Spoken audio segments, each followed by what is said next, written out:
Hello friends, வணக்கம் and welcome back to stamilkitchen. இந்த வீடியோவில் ஒரு சூப்பரான ஸ்குவிட் ஃப்ரை ரெசிபி பார்க்க போகிறோம்.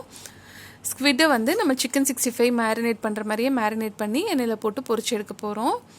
இதுக்காக ஃபஸ்ட்டு ஒரு பவுலில் 1/4 டீஸ்பூன் மஞ்சள்தூள், அதுக்கப்புறம் 1.5 டீஸ்பூன் அளவு காஷ்மீரி மிளகாய் தூள், அதுக்கப்புறம் தேவைக்கேற்ப உப்பு, 1.5 டேபிள் ஸ்பூன் அளவு கார்ன்ஃப்ளவர் இதெல்லாம் சேர்த்துக்கலாம். இது கூட 1 டேபிள் ஸ்பூன் அளவு இஞ்சி பூண்டு பேஸ்ட் சேர்த்துக்கலாம். உங்களுக்கு விருப்பம் இருந்துச்சுன்னா கரம் மசாலா கூட சேர்த்துக்கலாம். நான் இன்றைக்கி வந்து சேர்க்கல எதுவுமே. கொஞ்சமாக தண்ணி விட்டு இதை வந்து ஒரு திக்கான பேஸ்ட் போல் கரைச்சிக்கலாம். இப்போ க்ளீன்ஸ் பண்ண ஸ்குவிட் வந்து ஒரு 200 கிராம்ஸ் எடுத்துக்கிறேன்.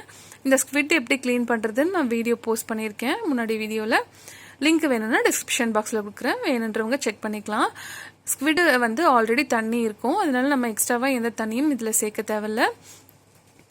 தேவைப்பட்டால் இன்னும் கொஞ்சம் கார்ன்ஃப்ளவர் கூட இது மேலே தூவி விட்டு நம்ம அந்த கன்சிஸ்டன்சியை கரெக்ட் பண்ணிக்கலாம். லெமன் ஜூஸ் வேணாலையும் நீங்கள் சேர்த்துக்கலாம். நான் இன்றைக்கி எதுவுமே சேர்க்கல. இப்போ எண்ணெயை நல்லா காய வச்சுட்டு 2 பெரிய கரண்டி அளவு ஸ்குவிட்டை இதில் சேர்த்துடலாம்.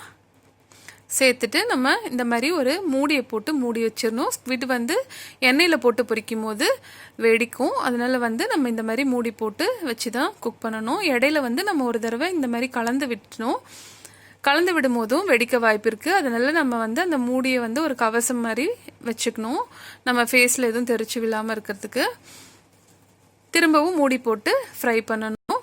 இந்த ஸ்குவிட் வந்து நல்லா ஃப்ரை ஆயிடுச்சுன்னா இது வெடிச்சு விழாது. அந்த டைமில் சலசலப்பும் அடங்கியிருக்கும். அப்போ வந்து நம்ம இந்த ஸ்குவிட்டை வெளியே எடுத்துடலாம். நல்லா கிறிஸ்பியாக சூப்பராக இருக்கும் இந்த ரெசிபி. குழந்தைங்களுக்கெலாம் ரொம்ப நல்லதும் கூட. அவங்களோட போன்ஸ் டீத் ஹெல்த்துக்கெலாம் இது வந்து ரொம்ப நல்லது இந்த ஸ்குவிட்டு. இந்த அருமையான ஸ்குவிட் ரெசிபியை நீங்களும் உங்கள் வீட்டில் செஞ்சு பாருங்கள். செஞ்சு பார்த்துட்டு உங்கள் கருத்துக்களை கமெண்ட் செக்ஷனில் சொல்லுங்கள்.